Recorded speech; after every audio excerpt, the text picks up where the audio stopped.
بسم اللہ الرحمن الرحیم۔ عزیز دوستو، میں آج آپ کے سامنے ملت ابراہیمی، مکمل دین اور مستقل تہذیب اس موضوع پر مختصر روشنی ڈالوں گا۔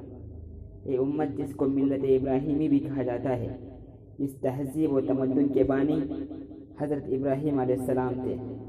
جو شخص ملت ابراہیمی سے بے رغبتی اختیار کرے گا، قرآن نے اس کے لیے احمق کا لفظ استعمال کیا ہے۔ اللہ تعالیٰ نے حضرت ابراہیم علیہ السلام کا دین بہت پسند کیا۔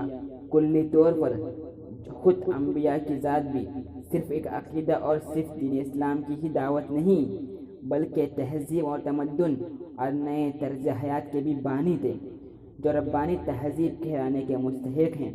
اور انبیاء کی لائی ہوئی تعلیمات اپنے کچھ مخصوص ارکان اور شعائر کی بنا پر دوسری تہذیبوں اور جاہلی تمدنوں سے نمایاں طور پر ممتاز ہو جاتی ہے۔ یہ امتیاز اور روح اور اصل اساس میں نمایاں ہوتی ہے۔ حضرت ابراہیم علیہ السلام خدا پرست تہذیب کے بانی اور امام بھی تھے۔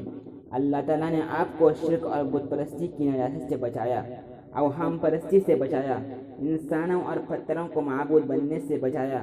اللہ نے آپ کو سوچنے کی طاقت دی اور آپ کو فہم عطا کیا۔ انہوں نے خود اللہ کی ذات کو پہچان لیا۔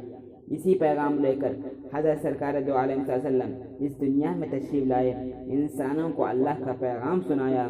جو بھی ان کی پیروی کرے گا وہ کسی سہارے کا محتاج نہیں ہوگا، اس لیے کہ اللہ نے اس دین کو اور اس کے ماننے والوں کو ہر طرح سے نوازا ہے، اخلاقی تمدن دیا، اور اسی دین نے انسانوں کو تہذیب سکھایا، علم کا رشتہ رب سے جوڑا۔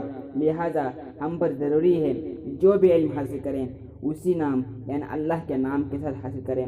ایسا کوئی کام نہ کریں جو انبیاء کی لائی ہوئی تعلیمات سے ٹکراتا ہو۔ ہم بحیثیت امت محمدی ہر اعتبار سے ممتاز ہے۔ ہم کو کسی در میں بھٹکنے کی ضرورت نہیں ہے۔ ہم ہر اعتبار سے اپنے آپ کو شریعت کا پابند بنائیں اور دعا کریں کہ اللہ ہم سب کا خاتمہ خیر فرمائے۔